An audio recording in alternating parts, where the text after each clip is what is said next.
It's about the different kinds of bluffs and when to run them. All the bluffs basically have three patterns to them. The first kind is the GTO bluffs. Well, the second kind are also GTO, but these ones are range neutral bluffs. And the reason why I wrote them as GTO is I was just thinking to myself, these are bluffs that you just have to pick, and that just in a vacuum, they're what you pick, and they're about neutral EV basically. Or they're, if you have the right card removal, they'll be plus EV, but they're very like pigeonholed. It's actually true for the second type too, but the main difference between the first type and the second type is that the ranges are equal. That's the whole thing. And the first example is preflop. Preflop is a situation where you kind of just have to play your equity in your combos. If you're six-handed specifically, this is true. Yeah, I mean, you just can't really exploit against five of the players. You just have to pick three bet like an under the gun open. You can't really go too far out of that bounds, even in the version form of exploiting. And if you pick the typical combos, you're basically picking the GTO lines. Okay, so we've got some examples. And by the way, this is part two so that we get the whole point across and show you guys more examples. We've got the King Jack offsuit hand. That's this hand right here. I want you guys to tell me where the type 1, the GTO, equal range bluff is. Is it on the flop? Or is it on the turn? Or is it on the river? It's either on the flop or on the turn. Preflop, sure, preflop qualifies. Other than preflop, where else? It can be more than one street. What do you guys think?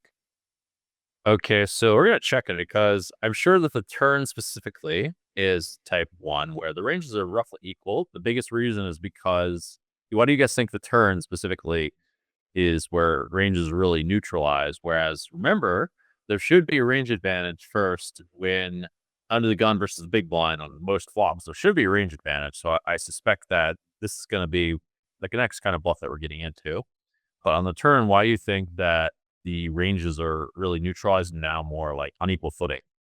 The weak part has folded, so it's more neutral on our ranges. That's actually not a bad guess. That can be true a lot of the time. I think that's part of it. What I was really thinking was that the big blind now has straights and flushes quite a bit, right? So the big blind has many flush draw suited hands that continue. The button doesn't have so many. And the big blind also has like more straight draws than the buttons have. Like the big blind has 6-3 suited, 8-6 suited, that kind of stuff, and like paired gut shot type things. Whereas we don't necessarily have that. We're going to take a look just so you guys can see. Table, okay. Go to the flop, button, and then go into there. All right, so we got to go to the hijack. You can look at the EV of the spot for the hijack. The hijack does have a range advantage on the flop. 3 versus a big blind who's got -2. Okay, there's a call. Let's see on the turn. Now it's closed the gap by quite a bit. It looks like the hijack actually still does have a slight range advantage, but it's very close, right? It's like less than a big blind away. And if we're really being specific here, it's rarely ever going to be perfectly equal just because that's how EDs work out. Because obviously there's all kinds of cards and stuff that happens, but then a big blind's pretty damn close, I'd say. You guys can have some grace also for saying that the first situation is pretty close to situation 1 too. The gap's just closed a bit, but not quite enough to really make a difference. We may have to have a specific difference between the EVs so that it's different between type 1 and type 2. But yeah, like the flop's not really wildly favorable under the gun also. We can see how our bluff performs too, actually. I think it's a good bluff. King Jack offsuit. Looks good enough. Yeah. It's interesting that it's got King Jack with no diamond. That surprises me. Suggests it's more closer to type 2 than I thought. So I didn't think King Jack was going to make it in there with diamond. Okay, there's a question. No, not really, Todd. I'm betting. I'm just betting normally. I think with the right combos, you can do something like overbet and split that, and you can overbet bluff range on the river, but not on the turn, and it's going to be type 1 in this case. Meaning that you can only have specific combos, and it's going to be like a combo-based bluff that you don't really have much of an advantage in the situation. It's more just because you had the combos, and it just ekes out a little bit of EV because you decide to bluff. It's possible that you could find some exploit with it. I guess, but it wouldn't be a big one because people have flushes. I guess it turns into type exploitative bluff when we see they're folding too much and you can start adding some more. At least that would be to start with, but you could do such things with things including the ace of diamonds. Okay, so we got the fours, we got the 3-bet. Okay, we got a bet and we got a check. So we haven't had the opportunity to bet yet. Now we do.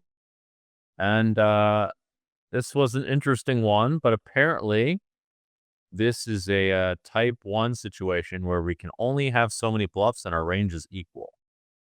Ranges are equal. We're going to go over to the cutoff, find a couple fours. Well, we can look at that. But first, let's take a look at the table. And let's take a look at strategy plus EV. And then let's change it. Okay, so we have about a 1.3 big blind advantage in this spot. Meaning that, yeah, we're just not going to be able to like get too feisty with our bluffs if our opponent has like a reasonable strategy. We don't really have like a big advantage to start like thinking to ourselves, how do we have more and more bluffs? And just think to ourselves, okay, we're going to like really pound them because of the situation. And fours does make it in, but not all the time. For some reason, sixes makes it more. That's interesting. It must have something to do with the combos. 7s and 6s. Okay.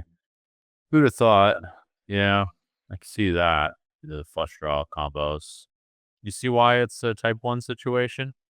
Okay, so let's move on to another one. I want to use the word pigeonhole bluff because ranges are narrow and, well, it's because ranges are equal that you can't have very many bluffs. We have to have a handful of bluffs. Biggest thing is that ranges are equal, though. Okay, so here we go. Here's the last one. Here we're in the big blinds. Want you guys to tell me where the type 1 bluff is. Where are you bluffing because the ranges are equal and we just have one of the combos that we're bluffing with? So there's two situations here. I'll load up the sim in the meantime. Okay, so all right, here, flop, checks. Okay, over here. And I'd like to add something to what we're talking about here. These GTO bluffs can also exist when the other player has a range advantage, because that's the case right here. You can't have very many bluffs when the other person has a range advantage. That's not how it works. You got to like stick to your bluffs or else you get massively. Sometimes people overfold. It's really rare because the absolute strength of hands makes it easier to not overfold. But that's one of the possible situations also. Atomic, the situation 1, because it's under the gun versus the big blind. We're kind of fucked. So it happened to have one of the best combos that we can have. And if you happen to see what I pulled up, the under the gun has a 5 big blind range advantage. Their EV is 5 big blinds more than ours. So it's type 1. And that's why I added, okay, if your range is worse than the other person's range, then it also is type 1. We have to have a few bluffs. And let's load up type turn after we get called. I suspect things will change quite a bit. The spades are really good for a check range with a completed flush draw. Yeah, so we narrow the gap by a lot. Now, the under the gun player still has a range advantage, but we are 1.34-ish or so behind. And then we bet a third pot. So we're behind. Both spots are type 1. We had to pick one of a few hands to bluff with because they just had all the power, and that's that. We had to wait for like very precise combos of bluffs, and did not have much wiggle room to do much exploiting because the range is too strong. If you happen to play some live poker, you got to know what the rake is. You got to know what realistic win rates are. You got to know this kind of stuff. Speaking of which, on the Jungleverse, we provide many resources to help many of you up-and-coming players in order to avoid many pitfalls that many people play, also to avoid getting cheating. We provide some details of what to look out for. We have a map of what the best online sites are to play at and why, and what kind of games you're looking for. If you want to try your luck and try to strike it rich, playing tournaments, why not? The math's a bit against you. We have the resources for that too. All right, we're going to the range advantage bluffs now. These are bluff spots. Okay, so just before we move on for a second, specifically the GTO bluffs where our ranges are equal or are worse than equal, are the ones where we have to pick one of a few combinations. We can't really end up, there isn't much room to exploit, and there's one of a handful of combinations that happen to be plus mutually V or plus EV if the combos are strong enough. An example also, by the way, might be in PLO. If you guys know PLO, if we have the ace of hearts, this would be a plus EV example, and there's 3 hearts. Or you have the ace of hearts and there's a number of hearts out. Just because the ranges might be equal, but you just happen to have the right combo that makes it plus EV. But usually in no limit, it doesn't work that way. Usually the bluffs are neutral EV-ish if are just kind of there to like help your range overall. At least when they follow this specific pattern. When they follow this following pattern, this upcoming one of when we have a range advantage, now they're plus EV. This is where we get into plus EV territory. Okay, so range advantage bluffs. These bluffs are still GTO actually, and we just have a range advantage. So now we can have a lot more combos, and we can have the property of adding more combos and getting into the territory of exploiting if our opponent folds a lot. This is where we have the power. We're in the driver's seat, and there's not a whole lot the other guy can do about it, basically. Which of the bets are type 1, meaning ranges are equal, or type 2, or we have an advantage? Okay, so we see bet the flop, and we bet the turn. Okay, so what do you guys think? Pre-flop, type 1 or type 2? Is it a neutral GTO or range advantage GTO for the pre-flop?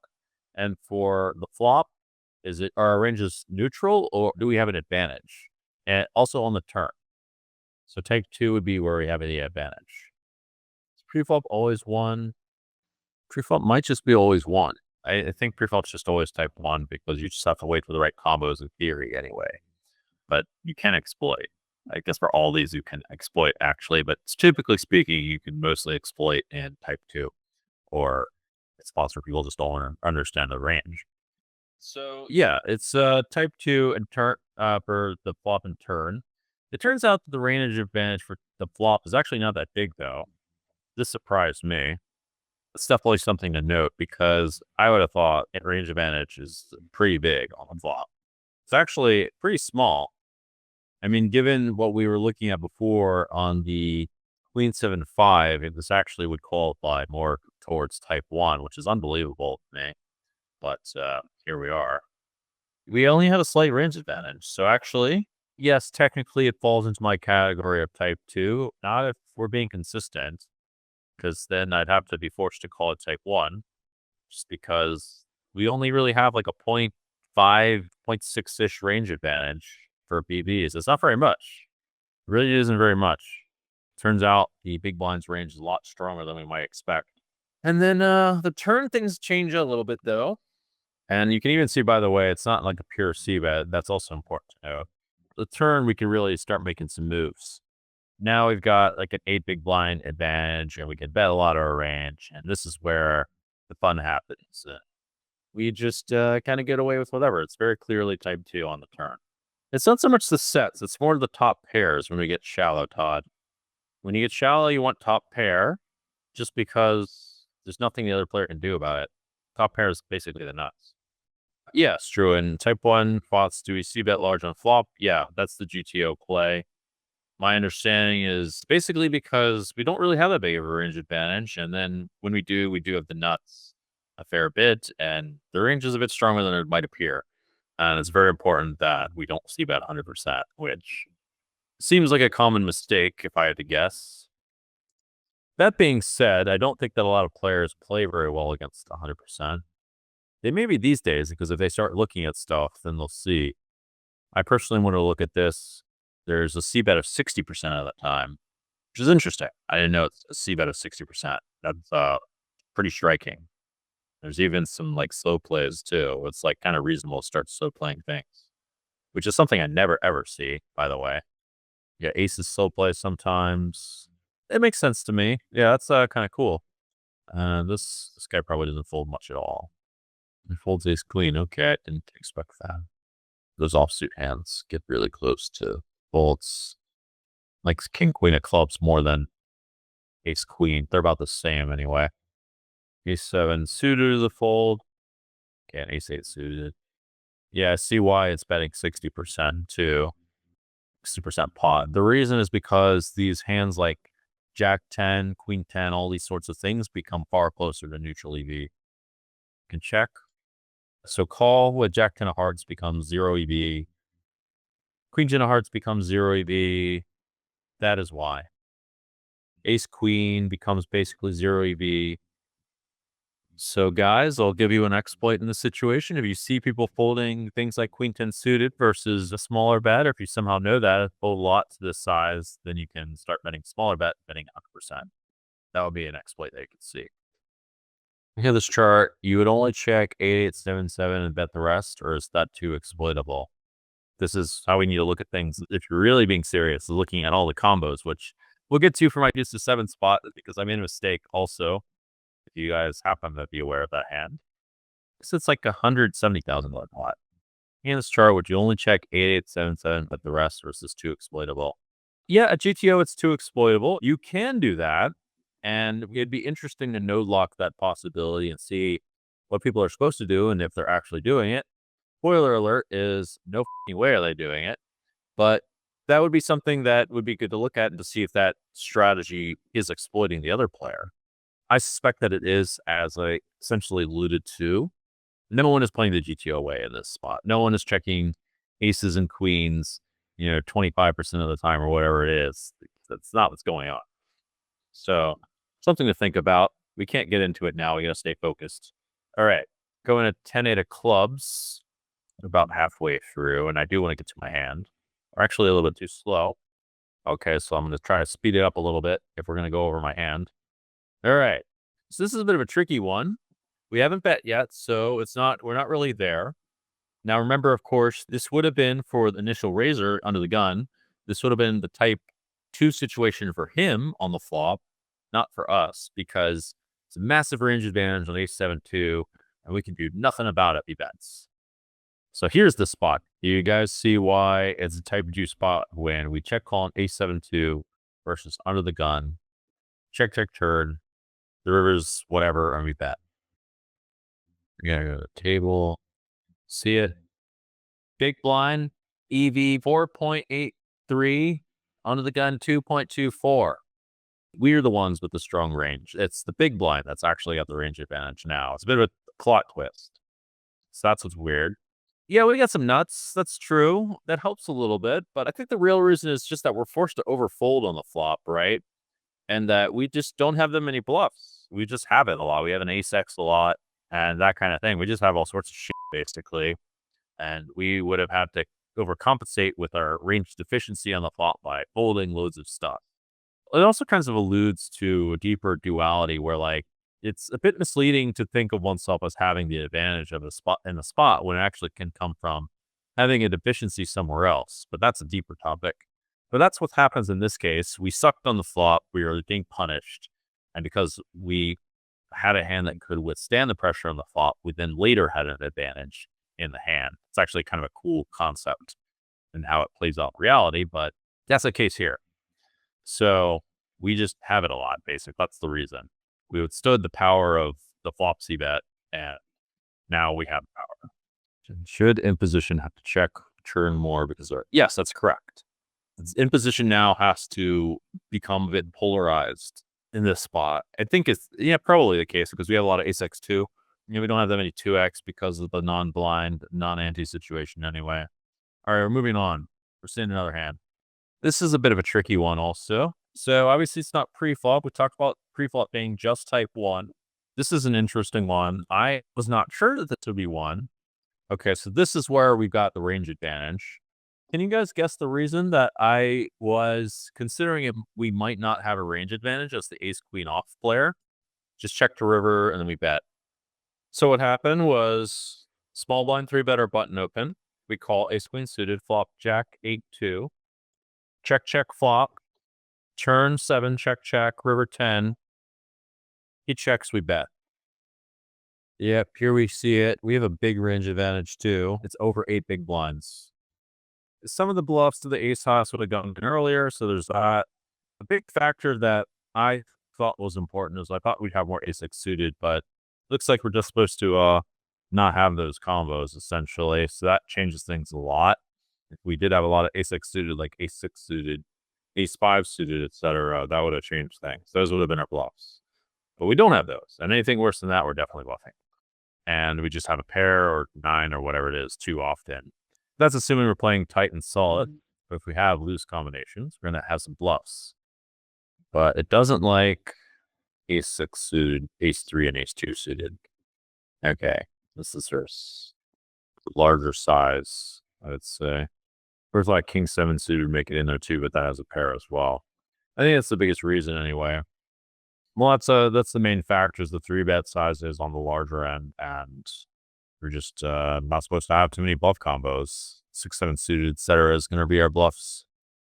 The occasional ace-X suited, 5-6 suited, 5-4 suited. Okay. Hi guys, I'm Dan Cates, and you may know me from poker as Jungleman. And now I'd like to give you the keys to that success so that you can have success in those games as well, and in fact win the game of life. And that begins with freedom. And you want to have the community to help you to get there. Join the Jungleverse now. We've got many of the tools and many of the links towards the best stuff that's out there in the poker market, and I'm committed to helping you guys become real champions of the game and make your dreams come true. That's my goal for you all. Join here. I'm helping us all work together to make a better future for everyone. So let's do a couple exploits now. This is the last kind of bluff that we've got. The general theme is pretty simple. We're just exploiting and we're not playing GTO. Other than that, though, it's important to recognize that the situation is generally going to be similar to a type 2 situation, meaning we have the power, we're like blasting off into players and they're overfolding because of that. Not playing GTO and they're not like playing the right kind of defense, or the situations are equal, but the players can have a lot of different possible things that they can fold, and the ranges aren't like very strong. So it's actually, it can be a type 1 situation, but the caveat that basically the ranges are weaker is the main theme. Even if they're equal, now we're exploiting them because the ranges are weaker overall, and we're just like finding exploits. But if the ranges are too strong in the first situation, meaning that they have too many nut combinations, it's very hard to go here anyway. It's possible, but not easy. I just want to add as a very simple example or an exploit that would be a type 1 situation turned into now an exploit. Type 3, it's just basically that someone opens pre-flop any like shitty hand and everyone overfolds. Like then we're exploiting, right? Sometimes that's the case, but quite rarely. Or if a loose player opens too many hands and now we 3-bet them loosely because they're loose, now we're exploiting them. And so if you watch my streams on Hustler, etc., have you seen me attempt to exploit people with my 3-bets and seen it go pretty badly? People are really loose sometimes, and sometimes I think of the image or whatever. Okay, so this actually turns out to be an exploit. And with the idea that Studio Squire was, I think it's Raphael, was assumed that this guy was folding too many high cards because he's supposed to defend a lot of backdoor flush draws and stuff, and I guess he thought he wasn't. And which can be the case, sure. And then it's just apparently not a GTO play. So we can load it up in the sim. It's non-GTO to raise, allegedly, but it doesn't seem so bad to me. I guess the idea is you don't want to get jammed on. Usually the machines don't like to raise things that can get jammed. But you don't want to like raise, get in. Okay, so yeah, it's pure call. I suspect that raising doesn't really so much worse than calling though. Okay, so call. It's a small mistake. It's like worth like 0.7 or whatever. So that's that spot. I'm going to go over one more because I want to go through the deuce to 7 hand. Generally players overfold, but I don't really think they overfold in this spot, to be honest. It's kind of hard to overfold in this spot.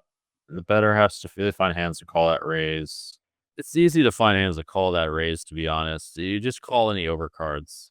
You have lots of overcards too. It's hard actually to like find what to fold because you almost always have 2 overcards there, at least. I'll get to the deuce to 7 after this next one. And we'll do a little conclusion first. Okay, so the next one's king, queen. This is in Spice Ville, basically. All this is in Spice Ville. But it's not like, a lot of them aren't so crazy. A lot of these exploits aren't so crazy. Okay, so flop's pretty normal. Turn is where things get spicy. I did look this up with Raphael, and we found out that the turn was actually not so minus EV. And the river's the 9 where we bluff. So it's the turn that's an exploit. The river's actually okay. It's like close enough that you could call it type 2, basically. We're going to load up the sim. And actually, you can jam the river. The 3-better has more nut combinations than the other guy by like quite a bit. All right, so take a look at the turn. Big blind, king, queen. Not a bet with this combo, that's for sure. But I'll just show you guys so you can see the betting. You guys can't read that, but is a little bit worse than checking by 0.7 and some kind of mistake. And then we get to the river with the few combos it's got. This turns into type 2. Not really supposed to have too much king queen, but with the one king queen offsuit combo, it still prefers check actually, but jamming all in would have been plus EV, but not as plus EV as checking. Our options, not ideal, but it's like basically some kind of exploit. We're basically saying, okay, that guy's going to fold enough high cards or whatever it is so that our bluff becomes profitable. That's the hope here, anyway. Well, one thing is when considering bluffs, you often want to pick the line that has the most options of what you can have. If the players are not overly sensitive to large sizes, let's put it that way. If the players are more likely to call because it's hard for you to have it, then you want to pick the size that they think it's easy for you to have it, right? So what I mean by that is, in this case, jamming's pretty good because jamming's good if we can have overpairs and stuff, but maybe they don't think that. That being said, there's loads of combos of overpairs, whereas there's not that many combos of things I can bet 2/3 pawn, right? So now, like, the size is bigger and maybe we have it. It's pretty easy. We could have had whatever. So this is kind of what you should be thinking about for the conclusion. When we're talking about GTO, this is roughly all you need to think about. How strong their range is. That's most important, is how strong their range is. Because if they've got a strong range, it doesn't matter how strong yours is, because they're going to call you. And generally speaking, a lot of recreational players looking at things based on how strong their range is, not yours. And then next is how strong yours is. That's where we get into, now we're getting a little bit a level of competency. And then lastly is how your combo performs against their range. If we can rank our kinds of bluffs and pair them according to our kinds of value bets, roughly, then we get into bluffing in the right kind of percentage. And that's how you bluff in close to an optimal percentage. And then the last couple things that matter for when we're thinking about when to exploit is what you represent, which is what I was just talking about. When we bet an overbet size on the 5, 4, 4, 6, 9 board and overbet, we could hypothetically represent much more hands than when we bet 2/3 pots. So an observant player might call a 2/3 pot a lot more than GTO compared to an overbet. So we may like to overbet in comparison. So that would be a good example of what we should be representing. Well, sometimes you don't want to overbet because it's really hard to have it when you overbet. And it's really easy to have it when you bet 2/3, such as, for example, on the ace 7 4 2 board. You don't really need to bet like 2.5x unless people just fold more versus it, fold too much versus it in GTO land. But you could just bet 3/4 pot because it's so easy to have an ace on ace 7 4 2, and the other guy just they can't do anything about it if he's got nothing and has to fold. So that's how that part would work. And then 5, basically, you want to think about all the factors that go into your opponent's decision to call to overcall. A lot of it depends on his knowledge of the spot. That's actually the biggest situation. Like, does he understand that if he doesn't call enough in a certain spot where ranges are wide and possibly equal, that he gets exploited? It's also applicable, of course, for the spots where you have a range advantage and such. That matters too, of course.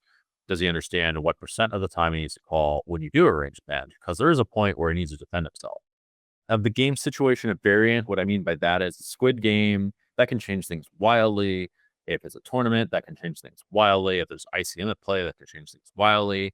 I mean, exploiting can be a factor for those too, of course. That's obviously ICM has a place to play in GTO land. So does the squid game. There is such a thing. But these are the things that you need to be thinking about when you're thinking about bluffing them as well. Also, if there's some kind of bonus at play, etc. This would technically fall a little bit under the GTO category just because there's a GTO to all these bonuses and stuff. It matters also his opinion of you. If he thinks that you're very bluffy, if he thinks that you're very aggressive, that matters.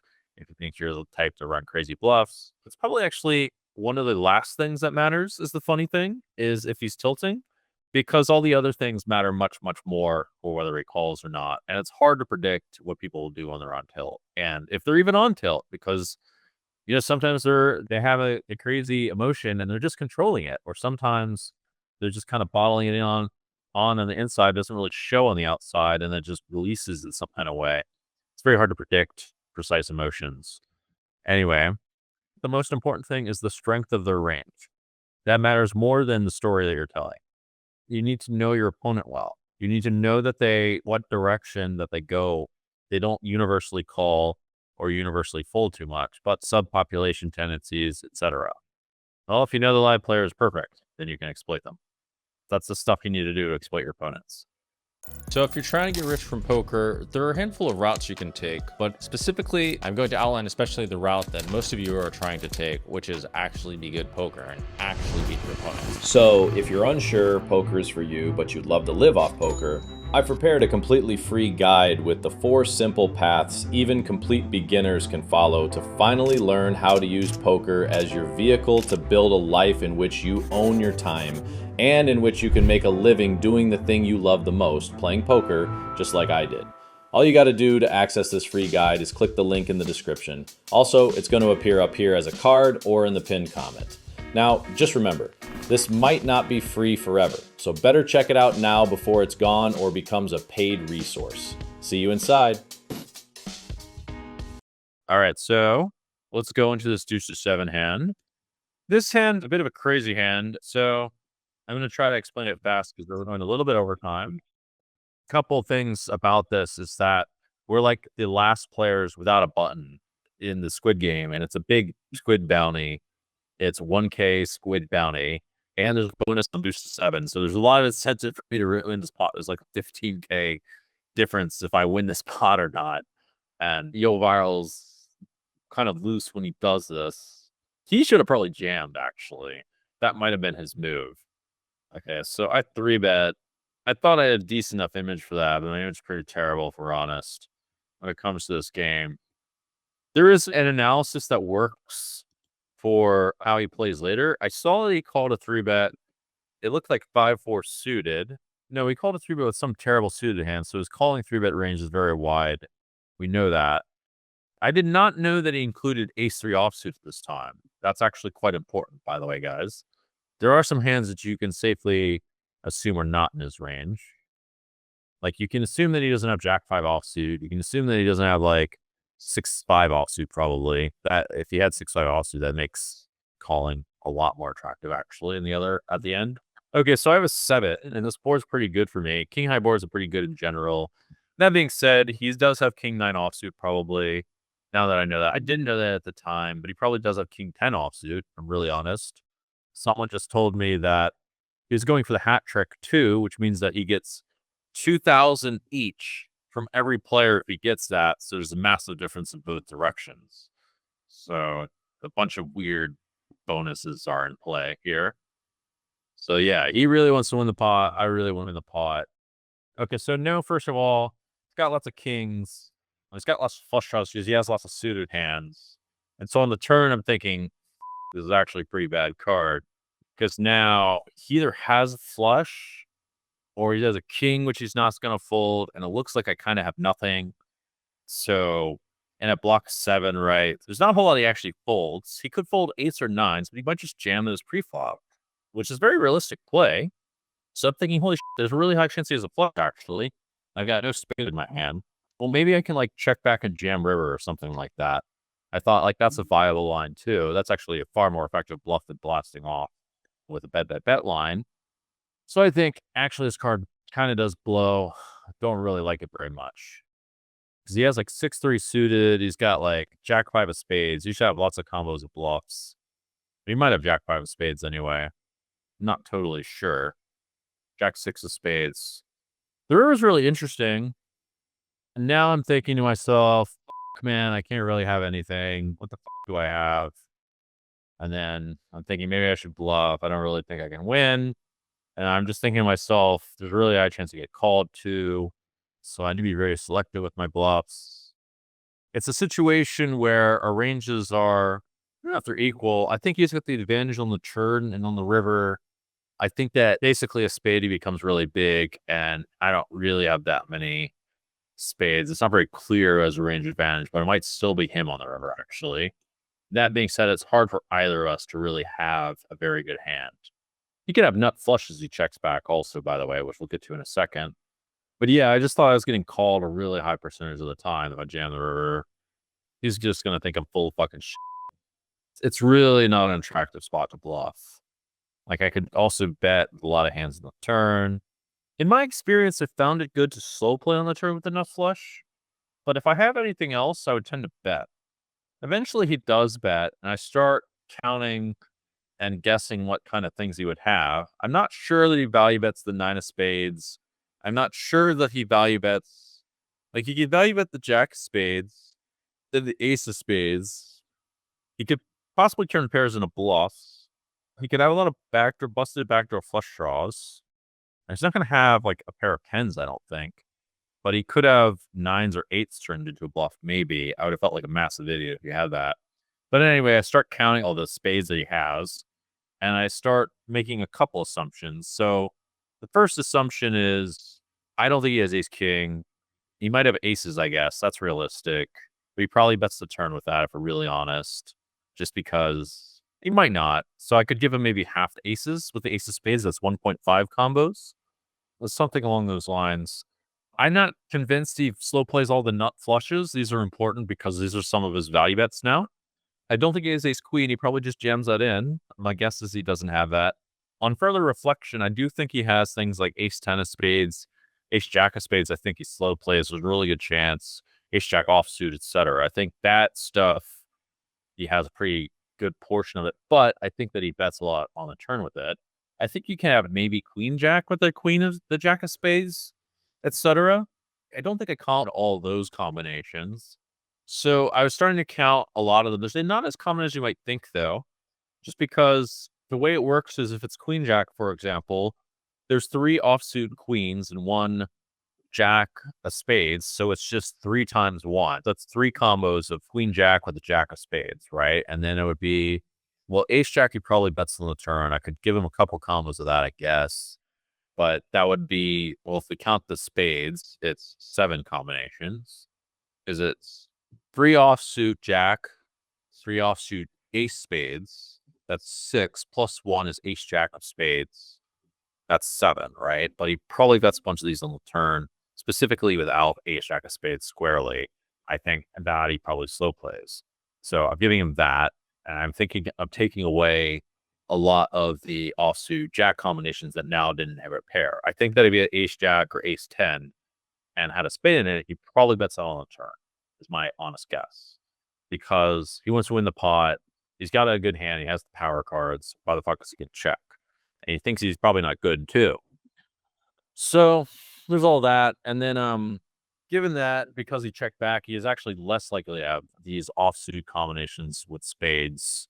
So the question becomes, okay, what kind of hands can he have? I did not give him the ace X offsuits. That's really important for a couple reasons. It actually makes my call a lot better, I would say, because he could have like ace 9 offsuit and things like that. He's not going to turn ace jack into a bluff, of course. Yeah, now he can have more 3x offsuits. Now he can have 3x suiteds. I was starting to call it 3x suiteds because I know he has that. He can have 3x of clubs, of diamonds, things like that. Those are 2 combos each because you can have 3x of spades too, right? But he's not betting 3x of spades.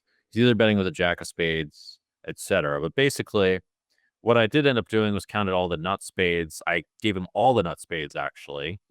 I gave him ace 4, ace 5. He for sure has at least these, maybe jam some. I just gave him all of them. There's about 8 of them. And then I gave him the jack X too. I did not give him jack X and 5X, jack 5X, but he might have those. That's very realistic. Jack 5, you could give him like another 6 combinations for that. So there's something like 14 flushes maximally, maybe some ace-x. There's quite a few bluffs, actually. There's a lot of ace-x of hearts that whiff too. There's like 8 of them or so. There are some 3x that may bluff. What may change things a lot, I thought, was if he turns 7x, it's better than mine into a bluff. That could really be a pain in the ass. Or like 8s. But on further reflection, I don't think he has 8s too much. I think he just jams them in a really high percent. If he has 9x of spades and bets, that really fucks me up. So basically, given all that, I thought that maximally my call is a little bit plus EV if I give him all the flushes and all that. And in addition, I remembered at this point in time that from the mass data analysis, somehow people just show up with way more bluffs in these 4 spade spots universally. That is the 4 to flush spots. And I just thought, okay, well, that was probably like the biggest deciding factor in making me a call. I just remembered everyone just finds bluffs in these spots somehow.